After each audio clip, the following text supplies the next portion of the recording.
Hey everybody, Joe here from Avalon. In this video, I'll be taking you through one of the most common topics that arises when business owners are going through the incorporation process. What should you choose for your year-end date? I'll walk you through what it means to choose a corporate year-end date, the factors you should consider, and the year-end date to avoid if possible. So all that and nothing else coming right up.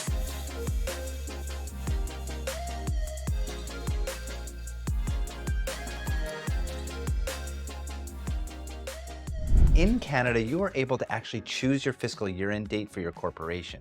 Typically, this would be the end of a month to keep everything nice and clean, but you can actually choose any date you'd like. We've yet to see an off month-end date used by a client, but we haven't seen the Queen and her dang dandies yet, as a feller says, so I guess there's still time.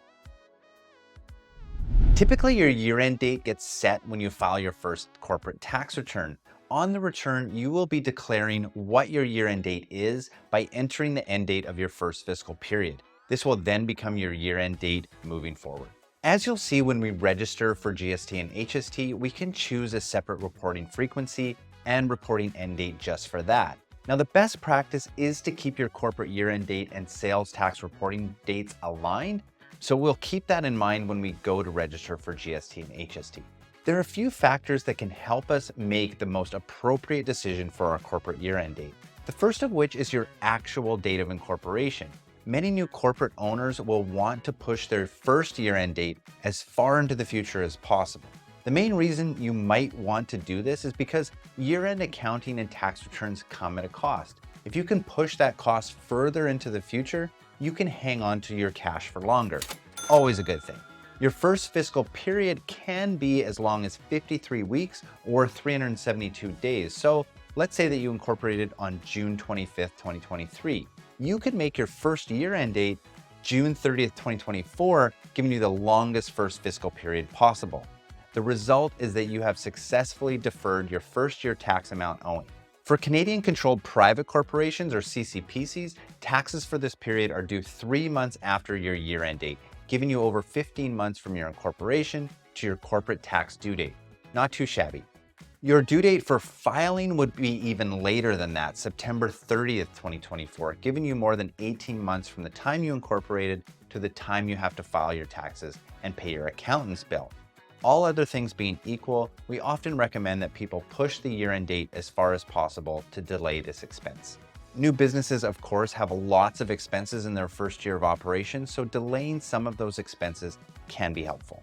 All right, next up, we can defer taxes a bit further by choosing a year-end date in the second half of the year, i.e. July 31 to December 31. This could provide a limited tax planning opportunity. Now, the idea here is that you can declare a bonus in the corporation and get the expense deduction, and hence pay no tax on that income during that fiscal year. You can then delay the payment of that bonus until the next calendar year, and the tax is not paid personally until the following year. This works only as long as the actual payment of the bonus is no longer than 180 days after the fiscal year-end date.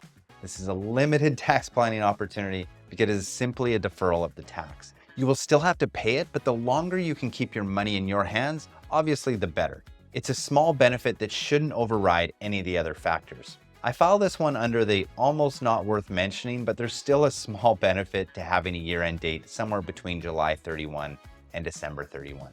Next up, we'll look at what is, in my opinion, the most important factor of all, your business cycle. If you have natural cycles to your business, choosing a year-end date that aligns with this is best practice. A good example would be a food truck. They may open their season with St. Patrick's Day Parade and close it with the Halloween Pumpkin Patch Gathering.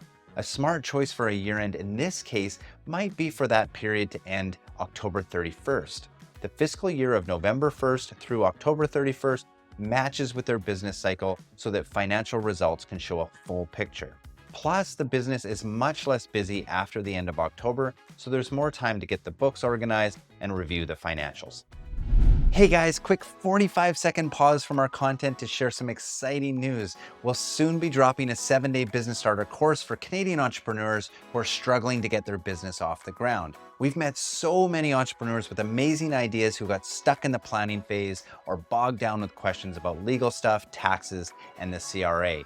That's exactly why we created this course. Our experience working with hundreds of small business owners allowed us to come up with a complete toolbox to help you launch your Canadian business in 7 days. We'll guide you through straightforward planning, business registration, accounting system setup, and effective marketing strategies to turn your exciting idea into your very first sale. And the fun part is that we started a brand new business just to show you how all these steps come together in real life.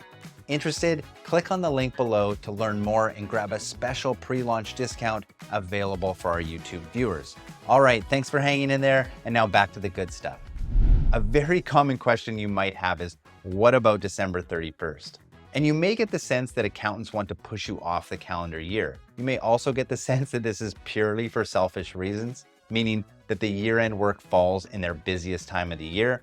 While this is true to some extent, it would kind of be like Costco telling you that shopping on Saturday afternoon might not be the best choice. You can do it, and Costco isn't going to be mad at you for it, but you might not have the best customer experience at that time. When choosing your year-end date, this is the ranking of factors that I would suggest you use. Number 1, your business cycle. This is the most important factor, and the last thing you want is to be dealing with accounting questions during a busy period.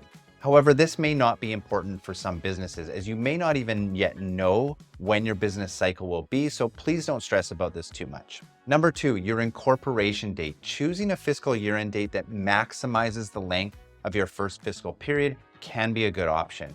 Delaying expenses is useful, so I recommend taking this into account when choosing your year-end date.